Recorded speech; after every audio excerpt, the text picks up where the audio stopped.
You reach over and switch off the light. The room disappears. Maybe you check your phone one last time. Maybe you adjust your pillow, pull the blanket a little higher, and close your eyes. Within minutes, something remarkable begins to happen. Your muscles relax. Your breathing slows. The world around you fades into silence as your mind drifts somewhere else. For the next several hours, you won't notice every creaking floorboard. You won't watch the shadows moving across the walls. If someone stood just outside your bedroom door, you might never know. It feels completely normal. In fact, it feels comforting. But for almost every human who has ever lived, falling asleep wasn't comforting at all. It was one of the most dangerous decisions they would make each day. Because once your eyes closed, you stopped watching. And in a world filled with predators, rival humans, freezing nights, and unseen dangers, the ones who stopped watching too completely often didn't wake up. So why do humans sleep so deeply? How did our ancestors survive the long, dark nights when becoming unconscious could mean death? And why does a part of your brain still seem uneasy every time the lights go out? Long before cities, before houses with locked doors, before glass windows and electric lights, night belonged to something else. The last glow of the sun slipped below the horizon, and with it disappeared the confidence that daylight brought. Colors dissolved into shades of gray. Familiar paths became confusing. The trees, so ordinary only moments before, transformed into towering silhouettes that seemed to hide movement between their branches. A small fire crackled near the entrance of a rocky shelter. An old hunter carefully placed another branch onto the flames. Sparks drifted upward like tiny stars before disappearing into the darkness. Nearby, a young mother wrapped an animal hide around her sleeping child. The little boy stirred for a moment, then settled back into sleep, unaware of how carefully every adult around him listened to the sounds beyond the firelight. No one spoke. There was no need. The forest was speaking instead. Wind brushed through leaves. An owl called somewhere in the distance. Something heavy stepped on a fallen branch. Then, silence. The old hunter lifted his head. His eyes searched the darkness, but darkness rarely gave answers. Only questions. For ancient humans, fear wasn't irrational. It was information. Every unfamiliar sound could mean a leopard moving through tall grass. Every shifting shadow might hide a pack of wolves. Even another group of humans could be more dangerous than any predator. Unlike today, there were no walls separating safety from danger. No emergency services, no alarms, no locks. Just a circle of fire, a few wooden spears, and people depending on one another to survive until sunrise. That changes something deep inside the human mind. Modern people often think of sleep as the opposite of fear, a chance to recover, to escape the stress of the day. Our ancestors couldn't afford that luxury. To them, sleep itself created a new danger. Every minute spent unconscious was a minute spent unable to react. If danger arrived quickly enough, waking up might already be too late. And humans were especially vulnerable.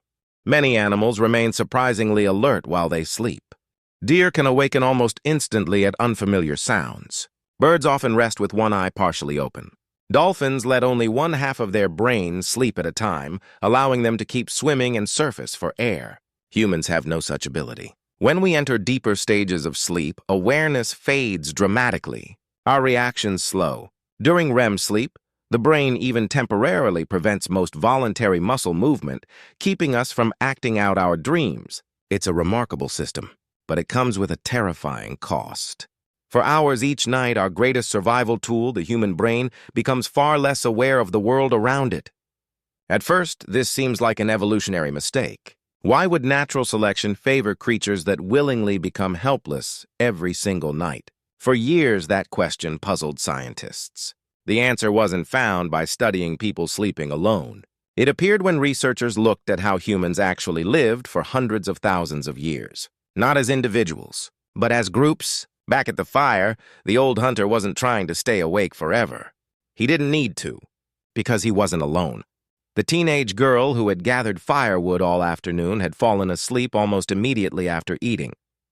The child's mother remained awake, gently adding another piece of wood to the fire. An elderly woman rested with her eyes closed, but woke at every unfamiliar sound. Hours later, the mother would finally drift asleep. By then, someone else would already be awake. Without planning it, without assigning shifts, the camp almost never became completely unconscious. This pattern appears again and again among modern hunter-gatherer communities. People naturally fall asleep at different times and wake at different hours. Some stay awake long after everyone else. Others rise before dawn. Together, those different sleep schedules mean that someone is usually awake to notice danger. Researchers call this the sentinel hypothesis. Instead of every member of a group sleeping simultaneously, overlapping sleep patterns may have reduced the chances that everyone would be caught unaware. No guard tower, no written schedule, just biology quietly spreading awareness across the night.